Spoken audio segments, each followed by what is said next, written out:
Hello everyone, welcome to Make Gaming Easy. Today in this video, I'm going to show you how to sign into Evony. So without any further ado, let's get started. First of all, click on the three horizontal dots in the right hand side of your screen. Then go to settings option. Here click on the account option. Click on link account option.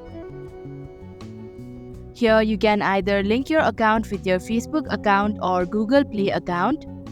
In this video, I'm gonna link with my Facebook account, so tap on link Facebook option.